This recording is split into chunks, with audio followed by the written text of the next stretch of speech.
What if Samsung's most powerful phone ever secretly had a weaker version and you wouldn't even know you bought it until it was too late? Two Galaxy S26 Ultras, same name, same box, same price.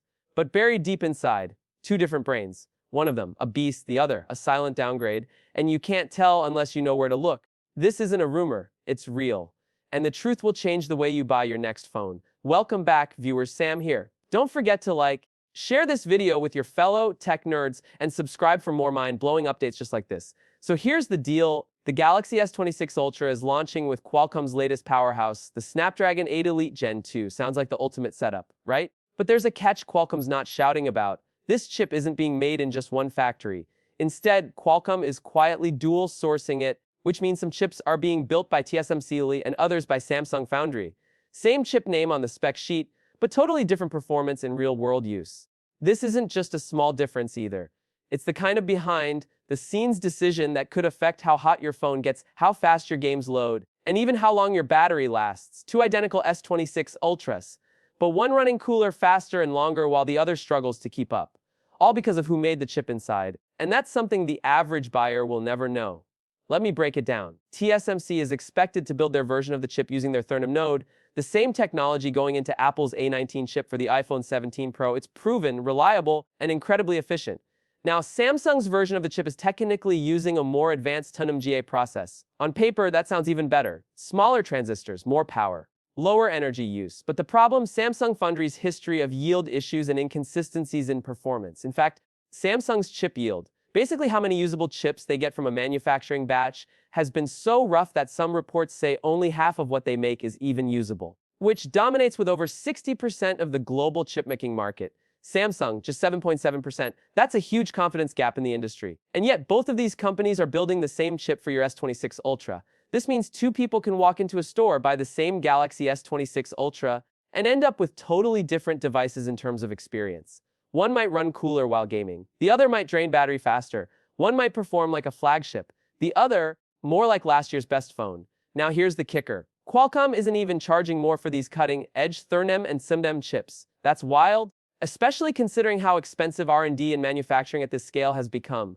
It shows how badly Qualcomm wants to stay competitive without scaring away phone brands with higher prices.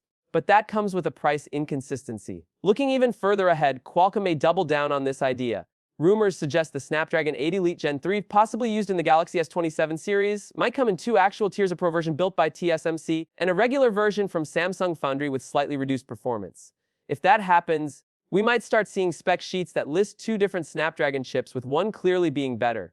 Now, let's bring it back to the S26 Ultra. According to insiders, Samsung's version of the chip has the internal model, MA85OS, and codename Canopoly S. If that shows up in the software of your device, that's your tell. But again, Samsung's not going to announce this at launch. It'll all be hidden behind the same fancy marketing and one-size-fits-all spec sheet. This dual chip mystery isn't the only surprise about the S26 Ultra. Let's talk design. Fan-made renders are everywhere right now, and while none of them are final, they're pointing toward a new camera layout that syncs with Samsung's foldables in the upcoming S26 Edge. But here's the part that might annoy some people. The camera bump is expected to stick out even more. A round thumb slightly thicker than the S25 Ultra's camera rings. If you use a case, no big deal. But visually, this is the boldest the camera module has ever been. Now, don't get tricked by the fake leaks making the rounds. There were rumors about a 500 mAh battery and 65W charging. Sounds nice, but not true. Ice Universe, one of the most accurate leakers in the game, already cleared this up. The battery is staying the same, but fast charging is getting a bump. We're talking a 15-watt increase over last year's model. That should shave some real time off a full charge. Here's another interesting update. This phone might actually be lighter than the S25 Ultra. Just like how the Z Fold 7 trimmed down despite packing in more tech, the S26 Ultra is getting a bit wider, but also thinner and lighter. If it comes in under ABIM thick, we're looking at a seriously comfortable flagship. And camera-wise, Samsung's making smart moves. Resolution on the main and ultra-wide cameras isn't changing, but the sensor sizes, bigger sensors, wider aperture, and improved shutter response. If you've ever struggled with shutter lag or blurry night shots on the Ultra series, this might finally fix it. But again, the most important upgrade this year might be one that no marketing campaign will ever mention. Because in 2026, buying the best Galaxy Ultra doesn't just mean picking the highest storage or coolest color anymore. It means understanding which chip is hiding inside. And trust me, that's going to make a bigger difference than anyone's expecting. If Qualcomm doesn't clearly label which chip you're getting, and Samsung doesn't disclose it either, then the only way to tell might be benchmarking apps or deep system info. That's not okay. We need transparency because when you're paying flagship money, you deserve flagship consistency. So now the big question is, how will Samsung handle this during launch? Will they market all S26 Ultras as equals?